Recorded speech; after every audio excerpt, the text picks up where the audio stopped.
Quand tu crées une boîte, si ta volonté, c'est plutôt d'être millionnaire ou de travailler 4 heures par semaine pour 1500 euros net, tu ne crées pas la même boîte. La roadmap, c'est la direction. Ok, je vais vers l'horizon, qu'est-ce que j'en attends, quand est-ce que je m'arrêterai et quand est-ce que je serai satisfait. Ou pas d'ailleurs, mais quand est-ce que je pense à cet instant T que je serai satisfait. Salut, c'est Eden et bienvenue dans le premier épisode d'Odyssée, le podcast dédié aux entrepreneurs de l'Aube. Dans ce premier épisode, j'ai le privilège et l'immense plaisir de recevoir Marvin Chazelon, dirigeant d'entreprise et investisseur depuis plus d'une décennie. Nous parlerons de l'importance de définir sa roadmap, sa feuille de route personnelle et professionnelle, de l'organisation comme compétence clé et des pièges à éviter en tant qu'entrepreneur. Je te souhaite une très bonne écoute. Salut Marvin. Salut Eden. Je te remercie d'être là et de faire le premier épisode. Je te remercie d'avoir pensé à moi pour l'entrepreneuriat et les jeux vidéo. C'était un peu facile parce que je sais que tu es dans le game, tu vois, donc forcément j'ai pensé à toi pour ça. Donc du coup on commence avec la présentation du personnage.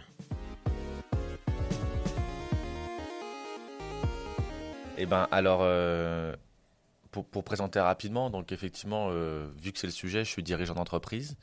Ça fait maintenant 12 ans, un peu plus en réalité, parce que j'ai démarré quand j'étais étudiant, donc c'est un point important, j'étais en 3e année. Aujourd'hui, je gère 2 agences principalement, l'agence WebUp et l'agence Adverti, qui sont chacune spécialisées respectivement dans le développement informatique et la communication digitale. Donc en gros, c'est 2 boîtes de services, une vingtaine de personnes, 10 et 10, des équipes spécialisées, un chiffre d'affaires qui tourne, de la rentabilité, une activité qu'on appelle stable, atterrie et que j'ai plaisir à gérer au quotidien. Ça, c'est, on va dire, 40 à 60% de mon quotidien. Je suis aussi à côté investisseur parce que l'idée, c'est qu'après avoir développé les agences jusqu'à mes 30 ans, en gros, ma roadmap fait que de 30 à 40 ans, je veux me spécialiser dans l'accompagnement d'entrepreneurs, entrepreneuses pour les aider à développer leur boîte comme nous, on a pu le faire. Donc j'ai une société d'investissement qui s'appelle NHD, dans laquelle je suis accompagné avec d'autres dirigeants et on investit dans des boîtes, dans ce qu'on appelle en evergreen. Donc on fait de l'investissement long terme, avec de la recherche plutôt de l'accompagnement, de dividendes et de structuration, renforcement des boîtes. Voilà en très rapide. D'accord. Si tu pouvais me donner des skills, des compétences que tu as acquis au fil du temps, des choses qui te caractérisent. Voilà, c'est quoi les compétences de Marvin ? Alors, le terme est très bien choisi, bravo, compétence plutôt que qualité. C'est pas facile après de parler de ses qualités ou de ses défauts d'ailleurs, mais on va dire, alors, compétences, je ne sais pas si c'est les miennes, je vais plutôt citer celles que je pense être les bonnes pour entreprendre. J'avoue que la première qui me vient, c'est l'organisation. C'est personnel, mais c'est parce que on peut avoir toutes les autres compétences qu'on veut. Si on n'est pas organisé, c'est compliqué. Donc, il faut être organisé ou apprendre à le faire. Il y a énormément de méthodes d'organisation différentes. Et il faut trouver la sienne. Qu'on soit organisé de base ou pas, c'est pas le sujet. Moi là-bas, je suis plutôt procrastinateur, en vrai. Et c'est ce qui fait que je planifie tout dans mon agenda, tout dans mon calendrier, parce que ça m'évite de procrastiner. Et, in fine, ça m'a même permis de planifier beaucoup, beaucoup de choses. Et donc d'organiser un quotidien très chargé. Mais voilà, je dirais organisé, je dirais, je sais pas, bienveillant. Bienveillant, ça me paraît très important. Je sais pas si c'est une compétence, mais chercher à être bienveillant, en tout cas. C'est pas ce qu'on appelle des soft skills, du coup, la bienveillance ? Si, ça fait partie des soft skills, mais je sais pas comment ça s'acquiert, par contre, si on l'a pas. Mais en gros, oui, la bienveillance, c'est important parce que t'es sûr au moins, quoi que tu fasses, même si tu te trompes, si c'est bienveillant, on t'en veut moins, et toi-même, tu t'en veux moins, tu vois. Donc, organisé, bienveillant, et puis, je sais pas, un troisième, transparent. J'aime bien, je dirais, la transparence. Travailler, en tout cas, sa transparence. Ça va avec la bienveillance, je trouve. Mais quand tu fais quelque chose en transparence, souvent, ça prend un peu plus de temps ou c'est un peu plus compliqué, on va dire, parce qu'il faut communiquer, il faut expliquer, il faut être dans l'anticipation. Mais pareil, ça permet de faire les choses de manière sereine, dans la continuité, dans la durée. Et même si tu as des problèmes ou des erreurs, pareil, avec ce que je viens de dire avant, tu t'en sors toujours. Ça me paraît pas mal. À froid comme ça, hein, je veux dire, tu m'as. Voilà, organisation, bienveillance, transparence, je trouve ça pas mal. C'est pas mal. En tout cas, ce sont des compétences socles, tu vois, sur lesquels après tu viens ajouter des briques de compétences plutôt opérationnelles, on va dire. Exactement, technique, ouais. Bon, tu l'as un petit peu dit dans ta présentation, mais j'aimerais qu'on revienne sur la quête. Pourquoi l'Aube? Pourquoi avoir choisi ce territoire pour poser ta base et tes extensions? Voilà, la double question. Pourquoi oui.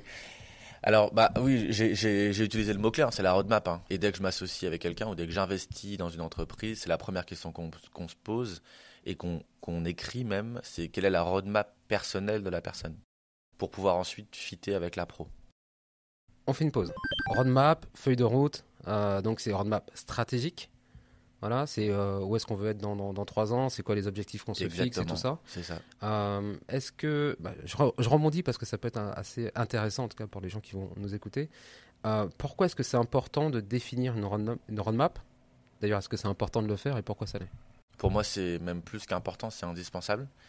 Il ne faut pas avoir peur de la poser, quitte à la modifier. Et j'essaye de faire cet exercice au moins une fois par an avec l'ensemble des associés ou personnes avec qui je travaille. Je vais dire associé de manière générale pour le reste, mais parce que quand tu crées une boîte, je donne des exemples volontairement extrêmes, mais quand tu crées une boîte, si ta volonté c'est plutôt d'être millionnaire ou de travailler 4 heures par semaine pour 1 500 € net, tu ne crées pas la même boîte.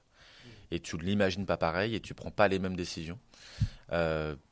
Et in fine, quand tu fais ta roadmap pro en face, si tu veux créer une boîte où il y a 10 personnes dedans et 25% de renta, ou 1000 personnes et 3% de renta, c'est pas non plus la même boîte. Donc en fait, on se rend pas compte, mais c'est un petit peu, si on regarde l'image des jeux vidéo, ça dépend un peu la strate globale que tu veux utiliser, c'est un peu le chemin où tu veux aller. Quand tu es sur un bateau et que tu veux traverser l'Atlantique, tu sais pas où tu vas arriver, mais il y a une différence entre vouloir faire le tour du monde et aller juste à New York, tu vois. Et là c'est pareil, la roadmap c'est la direction.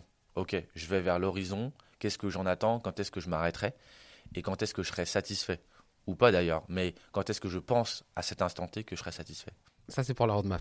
Ouais, donc du coup, pour revenir à ta question, ma quête à moi, personnellement, moi je pense que c'est ce que tout le monde c'est ce que beaucoup de monde ou beaucoup d'entrepreneurs répéteraient, mais c'est d'être impactant, c'est d'écrire un petit morceau d'histoire entre guillemets. Je dis ça modestement, modestement dans le sens où on verra ce qui restera. Après, c'est pas, je ne m'inquiète pas si ça n'arrive pas, et tant mieux si ça arrive. Mais en gros, j'avais défini des étapes de 20 à 30 ans, développer des agences et des entreprises dans lesquelles je montre que je sais être opérationnel et diriger en toute bienveillance, une fois de plus, des équipes et les motiver, les leader. De 30 à 40, plutôt développer l'investissement, donc démultiplier ce que j'espère avoir réussi à faire sur les 20 à 30 ans. Et à partir de 40, il y a 2 branches. Tout dépend si j'ai mon indépendance financière ou pas. Et quand je dis indépendance financière, c'est 10 millions minimum, quoi. Waouh. Ouais. Donc peut-être que j'y arriverai pas. Une fois de plus, il faut parler en toute transparence et modestie. Si j'y arrive, j'ai une roadmap. Si j'y arrive pas, j'en ai une autre. Super. Et donc pourquoi l'Aube et pourquoi 3 pour répondre à la deuxième partie. J'essaie de ne pas faire trop long, mais je réponds à toute ta question. Parce que j'y suis né, parce que je le connais bien et parce que comme dans les jeux vidéo, je pense que la base principale, elle est hyper importante.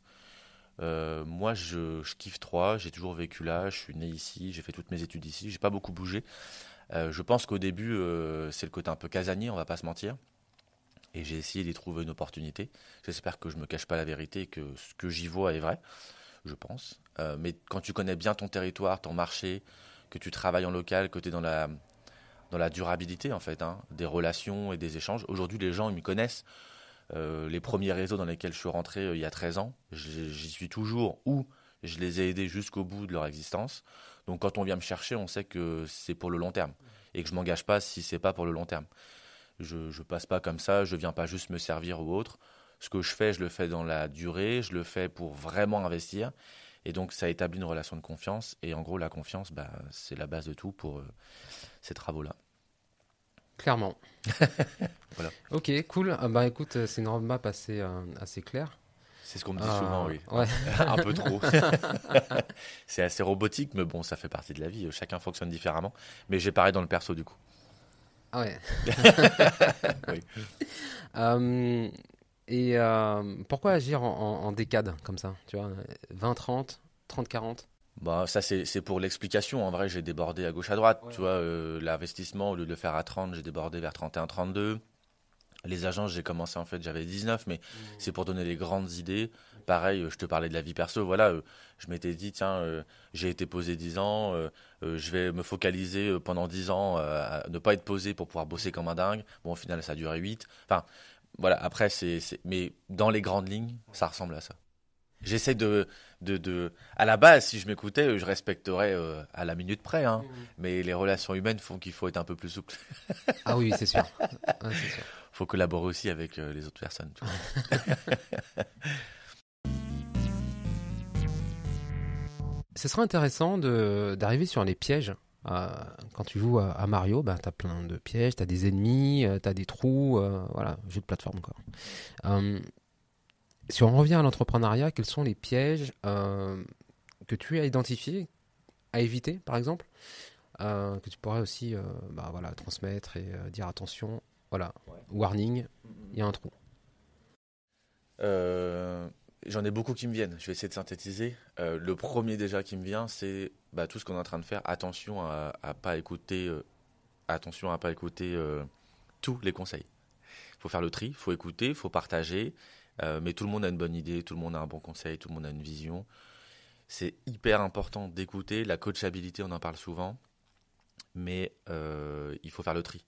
Tous les conseils ne sont pas bons ou mauvais, ils sont juste pas tous adaptés à ce que les personnes. Enfin, on parlait de la roadmap tout à l'heure.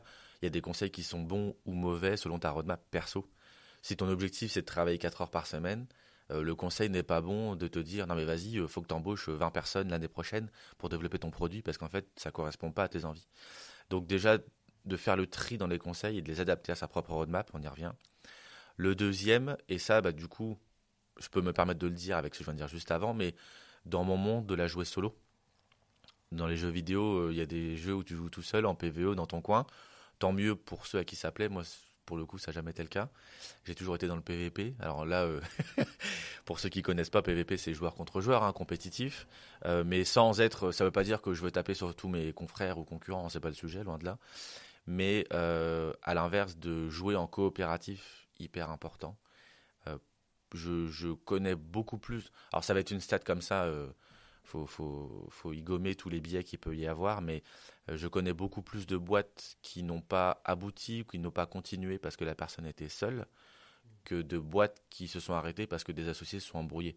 Ça peut arriver, c'est pas grave, ça se discute, ça peut durer un temps. Une boîte, elle a aussi une date de, peut-être, j'imagine, une date de péremption, surtout à notre époque.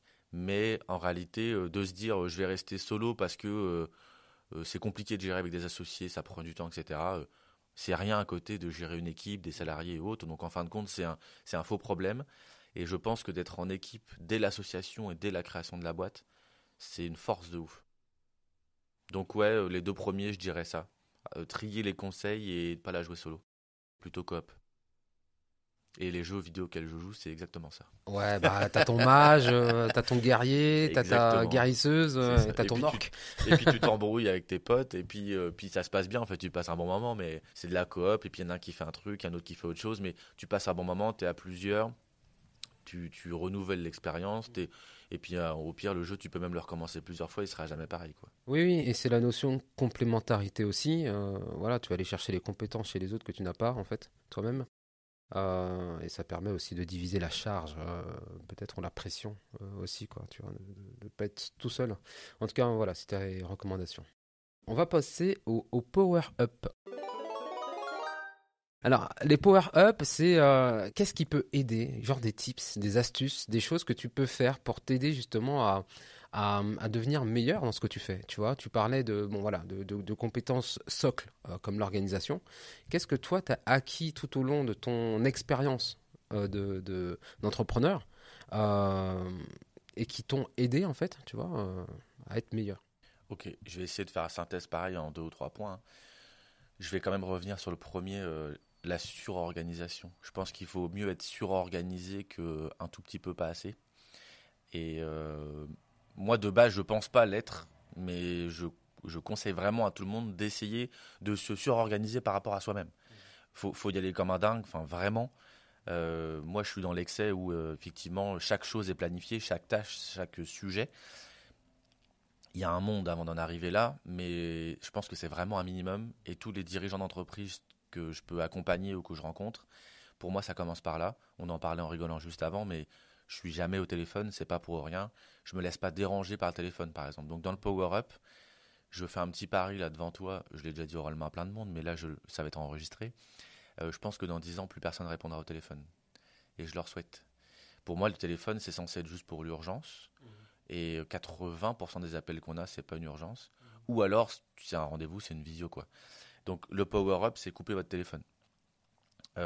Ayez quelqu'un, soit une messagerie, soit un SMS. Aujourd'hui, moi, tu m'appelles, c'est écrit, écrivez-moi, si c'est urgent, je vous rappelle. Mais je ne me fais plus. Pour moi, le téléphone, c'est comme couper la parole dans une discussion. On est en réunion, on est en train de discuter là tous les deux. Je veux pas avoir la pression d'un téléphone qui sonne ou qui s'affiche pour un appel quelconque. Et les vraies urgences, ça existe. Ça dépend des métiers aussi, évidemment. Mais globalement, elles sont quand même très rares et très mal gérées par les autres. Donc, à la limite, je dirais ça sur organisation avec l'exemple du téléphone. Le deuxième, je dirais la finance. Alors, la finance, c'est dans ma vision personnelle, hein, mais la finance ou de manière générale, une compétence que les autres n'aiment pas. C'est-à-dire, et moi j'ai considéré que c'était la finance. Souvent, quand tu crées ta boîte, il faut trouver l'élément qui permet de te démarquer. Tu te démarques jamais très longtemps juste sur la compétence technique ou sur ton métier. Enfin, nous, si je prends la communication digitale, évidemment, avec Adverti, il y a 7 ans, il n'y a pas grand monde qui faisait de l'animation Facebook, Instagram et compagnie, vu que Instagram existait à peine. Mais donc, on était un peu novateur sur la compétence. Concrètement, tu attends 2, 3, 4 ans et tu as plein de monde qui fait la même chose. Donc, c'est bien de se démarquer dans la compétence, d'apprendre. C'est ce que fait notre équipe avec de la veille, avec de l'apprentissage permanent. Mais tu ne peux pas te démarquer que par ton métier, que par ta... Ce serait comme dire à l'époque des usines ou de la bonneterie, j'ai juste toujours la dernière machine. Ça ne suffit pas. Il y a plein d'autres choses. Et je pense que justement, le côté où tu trouves ton skill en plus, alors au-delà des soft skills qu'on a pu, l'ambiance de l'équipe, etc. Moi, j'ai foncé sur le côté finance et compta, alors parce que j'aime bien. On y revient un peu, peut-être qu'on en parlera à l'ikigai. Je ne sais pas si tu vois le. L'ikigai, là, typiquement, moi, dans mon arsenal de compétences, je me suis intéressé de ouf. Ce n'est pas du tout ma compétence de base, enfin ma formation, pardon. La comptabilité, les comptes de résultats, les holdings, le fonctionnement financier. Ça m'intéresse et j'ai vu que pas grand monde s'y intéressait. Donc, je l'ai forcé. Très intéressant, on va faire une petite pause là, on va creuser un petit peu sur l'ikigai, donc c'est un concept japonais. Si ma mémoire est bonne, en fait, tu as trois cercles. 4. Il y en a 4. Ouais. Ok, alors le premier c'est ce qu'on aime faire. C'est ça. Le deuxième c'est ce qu'on sait faire. C'est ça. Et le troisième c'est est-ce qu'il y a des gens qui sont intéressés et qui paieraient pour ça. C'est ça. En gros, ouais, c'est ce que tu aimes, ce pourquoi tu es doué, ce pourquoi tu es payé ou reconnu. Et ce dont le monde a besoin. Ce dont le monde a besoin. C'est ça. Voilà, ok. Ouais, c'est un genre d'étude de marché simplifiée. C'est ton étude de marché perso. En gros, c'est le principe de l'ikigai, c'est de toujours se poser la question avec la précaution de ne pas rechercher en permanence l'ikigai. Hein, c'est ce qu'on disait tout à l'heure. Mais dans quelle case va ce que tu fais ? Est-ce que tu es plutôt dans une mission, une vocation, une profession ? Enfin, et en fonction des cases que ça coche, si c'est les 4 en même temps, tant mieux. Hein, c'est que tu as trouvé un truc de ouf.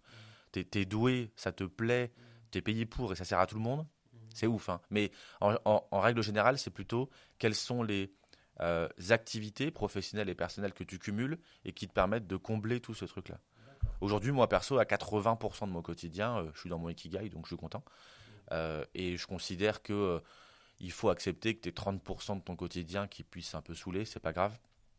Mais quand tu es en dessous de ces 30% ou à 30%, tu es dans ton ikigai et c'est bien. Si tu n'y es pas, il faut juste s'ouvrir l'esprit et chercher d'autres choses pour compléter ça. Et ça peut être de l'associatif, du professionnel, du caritatif, peu importe.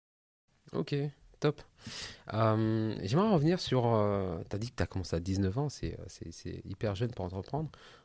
D'un côté, on voit beaucoup de jeunes qui entreprennent aussi parce que c'est favorisé, c'est promu. Comment tu as trouvé des associés dès le début, toi ?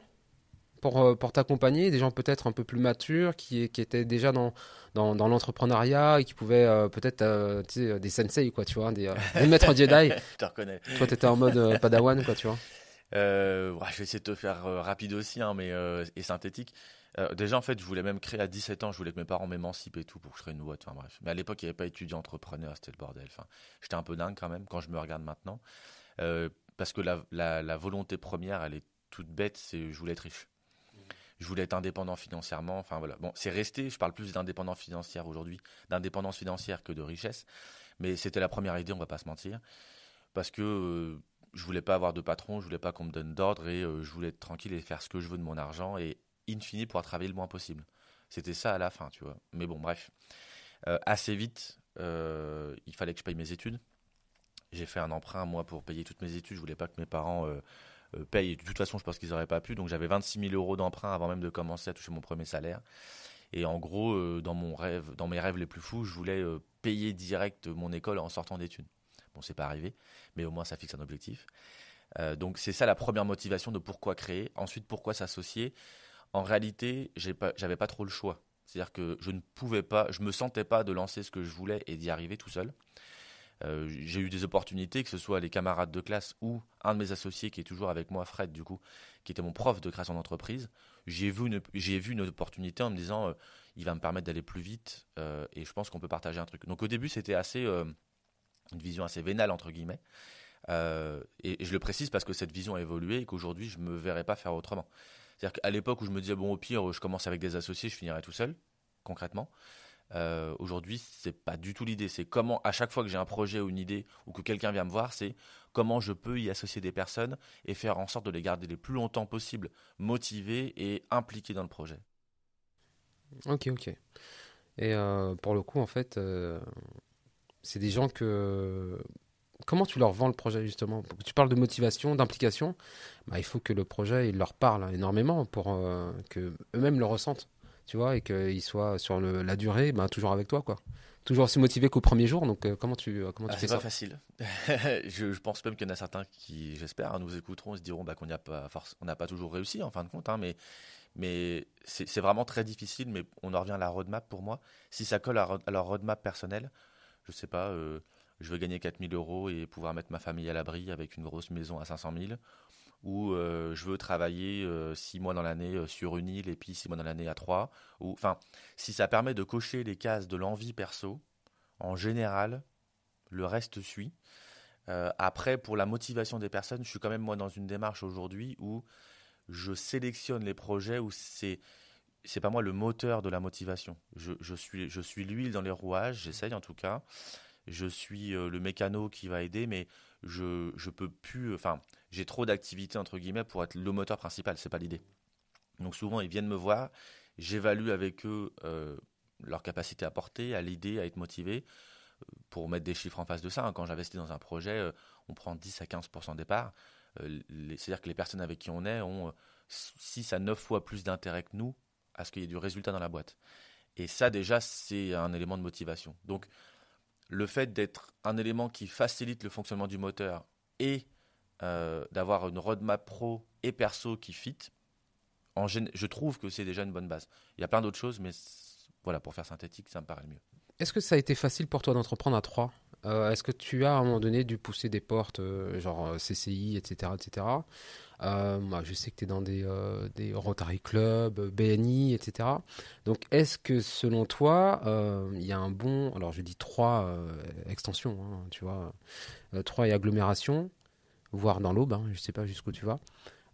Est-ce que selon toi, il y a un bon terreau pour créer une entreprise et la faire prospérer?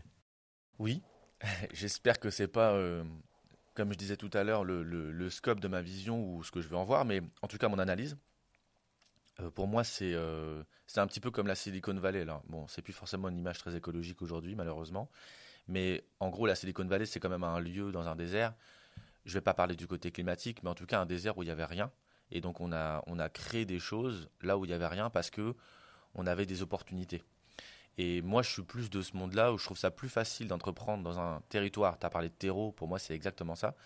c'est pas une jungle où il y a 1 milliard de trucs et il faut se bagarrer à coups de machette dedans, mais c'est plutôt un terrain fertile dans lequel on peut faire plein de choses. Il y a beaucoup de choses à créer. Il y a des choses qui existent, il y a des choses à développer, mais je trouve que le territoire où on est, c'est ça. Et me concernant, je me vois beaucoup plus faire ça aujourd'hui sur notre territoire que d'aller sur un territoire comme Paris, par exemple, et de se battre avec tout ce qui existe. Alors attention, je pense que c'est comme chez nous, il ne faut pas en faire non plus une image extraordinaire, mais il y a des choses positives, il y a aussi des terreaux fertiles, mais voilà, moi, je ne vais pas dire que l'Aube, c'est la Silicon Valley française, on ne va pas non plus exagérer, mais quand on a pu faire quelque chose dans un désert, je pense qu'on peut largement le faire ici. Il y a plein de volontés, il y a plein d'énergie positive, il y a plein de volontés politiques, économiques, enfin, il y a toujours des choses positives ou négatives, mais je trouve que, en tout cas, quand on veut faire, on peut. Et il y a toujours un petit truc qui existe ou qui a existé auquel on peut se rattacher. Donc ouais, non, je suis convaincu que c'est un terrain fertile. Et moi, me concernant, tu as parlé des réseaux, ça a été le chemin que j'ai utilisé. Alors c'est vrai que c'est plus compliqué. Quelqu'un qui débarque et qui est, je sais pas, très commercial, qui veut tout vendre avec plein de clients et plein de monde, c'est pas possible. Il n'y a pas un assez gros marché, il faut très vite partir ailleurs, c'est plus compliqué. Par contre, quelqu'un qui est dans un développement, on va reparler comme dans l'investissement evergreen, sur du long terme, de la confiance avec les personnes, qui a le temps, c'est faisable. Et moi, perso, je suis vraiment dans cette démarche.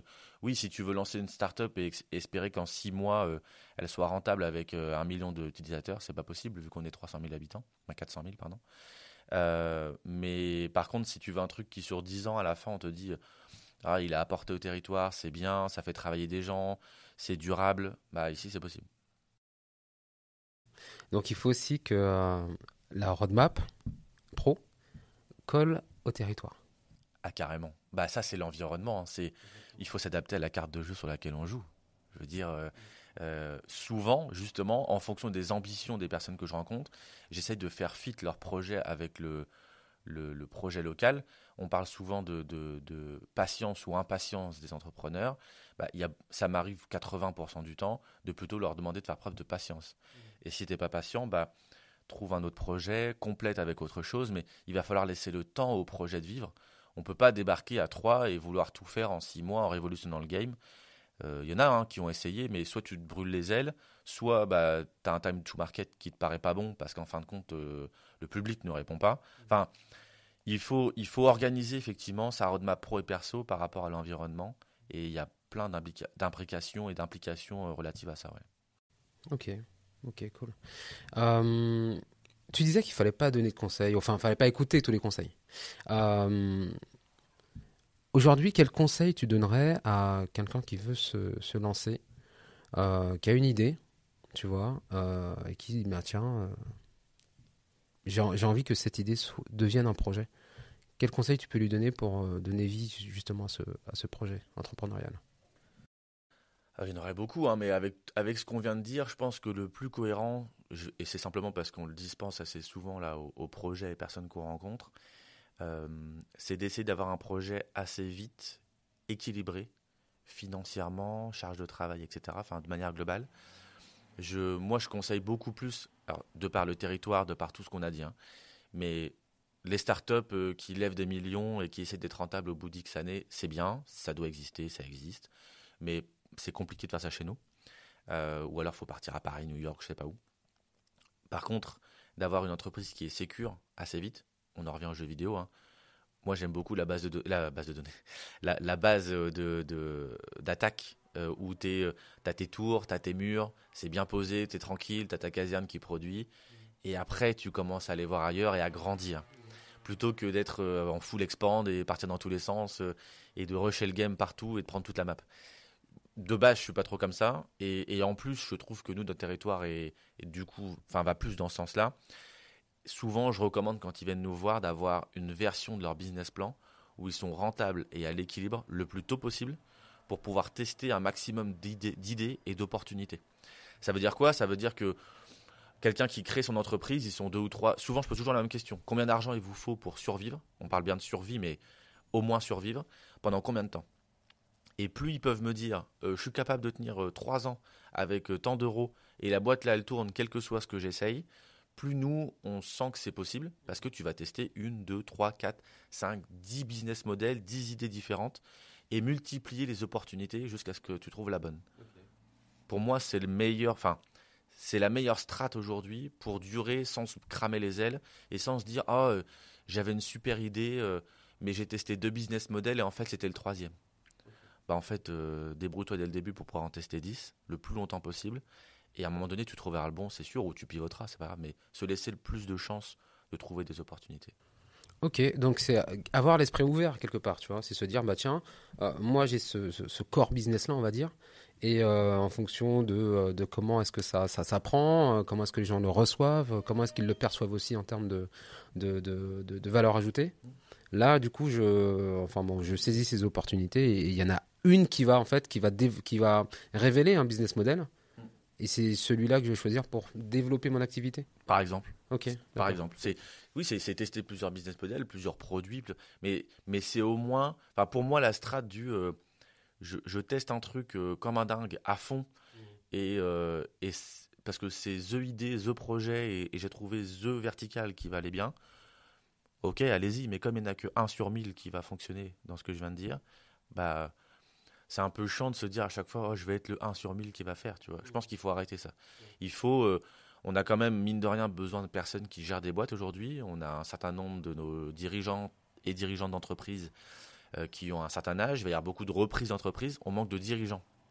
Et dans ces dirigeants, je trouve qu'on crame les ailes d'un certain nombre d'entre eux en leur disant ouais tiens vas-y lance un projet de ouf et puis de toute façon il y en a 1 sur 1000 qui s'en sort. En fait, vu qu'ils ont plutôt l'envie et le profil de dirigeants de boîte, diriger une petite boîte, 5-10 salariés, 15, 20, et puis après, amusez-vous à faire 50 000 projets, il n'y a pas de problème. Hein. Mais faites un petit truc stable, sécurisez-vous, détendez-vous, et après, on fait plein de choses. Ok, donc ce que j'entends là, si je peux résumer, c'est prendre soin des gens pour que eux aussi soient dans la durabilité, qu'on les crame pas, qu'il n'y ait pas de burn-out de l'entrepreneur. Et commencer à petite échelle, s'amuser. J'entends beaucoup en fait s'amuser dans ce que tu dis, tu vois. J'aime bien, tu vois, l'idée fun en fait de l'entrepreneuriat et c'est clairement l'idée du podcast, c'est de dire, ok, c'est sérieux. C'est un jeu sérieux en fait d'entreprendre et puis de développer, d'avoir des salariés et tout ça, mais conserver cette idée d'amusement, l'idée que ça reste une forme de jeu, que c'est ludique et qu'on peut s'épanouir dedans, il y a du bien-être et tout, et il n'y a pas forcément, comme on voit beaucoup en fait, de la souffrance au travail et de la pression et des gens qui bossent 80 heures par semaine et tout ça. Si je peux résumer, c'est un petit peu ce que tu dis, quoi, qu'il faut trouver en fait dans ce qu'on fait un épanouissement professionnel et aussi personnel et clairement. Faut kiffer, hein. Alors, évidemment, on est tous conscients. C'est beaucoup de travail, c'est beaucoup d'investissement, de sacrifices. Ça gommera jamais ça, hein. Mais il n'y a pas besoin de se rajouter encore plus. Donc, il n'y a aucun projet où quelqu'un s'est cramé la vie pendant 10 ans et a vendu sa boîte et était juste heureux derrière. Ça n'existe pas en fait. Parce qu'il s'est cramé pendant 10 ans, il a vendu la boîte et après il est riche, s'il a réussi, ou elle. Et puis, il ne sait plus quoi faire de sa thune. Enfin, je veux dire, c'est 80% des cas, ça, hein. Donc, on n'en connaît pas beaucoup qui se sont acharnés comme ça et qui sont juste heureux derrière. On pourrait sortir 50 000 phrases qu'on connaît, mais bon, la vie n'est pas un sprint, un marathon, c'est vrai. Ce qui compte, c'est le chemin et pas l'arrivée. Enfin, on peut tous les cumuler, mais il y a un fond de vérité sur tout ça. Effectivement, il vaut mieux kiffer l'aventure, il vaut mieux essayer. Enfin, je veux dire, une fois de plus, hein, nous, les premières boîtes qu'on a créées, pendant les 3 premières années, on ne se payait pas. Et puis les 2 suivantes, on était à moitié du SMIC. Et on payait 4 salariés avant de se mettre notre premier salaire complet. J'ai pas de problème avec ça et à le dire. Mais on faisait quand même attention à ce qu'on était content. On était fiers de nos salariés, fiers de nos projets, de nos équipes, de se dire qu'on allait acheter des bureaux, qu'on allait investir dedans, faire des beaux trucs. Enfin, personne ne peut se torturer uniquement, entre guillemets, pendant des années. Enfin, perso, moi, c'est pas possible. Pourtant, je suis plutôt sprinter que marathonien sur beaucoup de choses. Mais dans ce cas-là, j'enchaîne les sprints. Et du coup, ouais, il faut absolument avoir du kiff en chemin. On en revient à l'ikigai aussi, par rapport à ce qu'on a cité tout à l'heure, et à la bienveillance qu'on citait. Tu peux pas être bienveillant avec des gens. Je vois trop, malheureusement, un chef d'entreprise, et je les comprends, qui ont un peu le seum ou qui sont hyper énervés parce que leur équipe fait pas ci, fait pas ça, est pas impliquée comme ci, comme ça. Ouais, mais en fait, les gars, personne vous a demandé de vous saigner comme des dingues. On sait que c'est important, on sait que c'est nécessaire, mais il faut le faire intelligemment. Top. Est-ce que tu aurais, là c'est le next level, donc c'est voilà, prochain niveau pour Marvin, pour ses agences, c'est quoi? En vrai, dans un souci de durabilité, je sais pas comment on sera dans 10 ans. Mais il y a 10 ans, je savais pas non plus comment on serait 10 ans après, hein. Et je souhaite juste simplement qu'on arrive à garder le plus longtemps possible ce qu'on a et ce qu'on fait aujourd'hui. Et on en parle souvent, hein, on parle souvent de création, de croissance, c'est hyper compliqué, mais il y a un truc encore plus compliqué, c'est la stabilité. Je souhaite, hein, pour mes équipes, pour nous, qu'on arrive à garder cette stabilité le plus longtemps possible. Et ça demande énormément de travail aussi. Faut pas s'ennuyer, faut pas baisser en qualité, faut pas se reposer sur ses lauriers. Enfin, faut pas s'embrouiller, faut avoir des roadmaps qui restent clairs. Enfin, ça implique beaucoup de choses qu'on appelle aussi l'atterrissage en financement. Et on a atterri, on est OK, tout va bien. Là, la preuve, hein, les bureaux vont être en travaux pendant 3 semaines parce que on a fait un sondage avec l'équipe. On a dit on a un gros budget qu'on va investir pour encore améliorer les bureaux, alors que tout le monde les trouve déjà super, mais on va faire encore mieux. Qu'est-ce que vous voudriez? Un billard, un truc, machin, enfin bon, voilà. Et voilà, ça va nous porter quelques temps, mais je ne sais pas, est-ce que dans 5 ans, on va tous se regarder en chien de faïence et se dire, bon, bah, c'est cool, ça fait 15 ans qu'on fait ça, Marvin, mais on se fait un peu chier. J'espère pas, hein, vraiment. Donc le next level, c'est de réussir à maintenir ça, parce que je trouve, en tout cas, et je le dis pour eux, comme ça on restera modeste, je trouve pour mon équipe et pour les agences et mes associés que tout ce qu'on a fait, c'est une réussite. Maintenant, il faut la garder. Et aussi, moi, dans ma roadmap, ça me permet de capitaliser pour la suite. Je veux dire, tu vois, il faut rester totalement cohérent. Donc voilà, le next level, c'est maintenir ça, garder ça et durer le plus longtemps possible sans s'encrouter. Cool. Bah écoute, je trouve que c'est une excellente conclusion. Donc merci Marvin pour ce temps, cet échange. C'était le premier épisode d'Odyssée. Il y en aura d'autres, donc restez connectés pour découvrir d'autres aventures d'entrepreneurs dans l'Aube. Et bien voilà, c'était le premier épisode d'Odyssée, le podcast dédié aux entrepreneurs dans l'Aube. J'espère que tu as pu y apprendre des choses pour t'aider dans ton business. Maintenant, c'est à toi de jouer.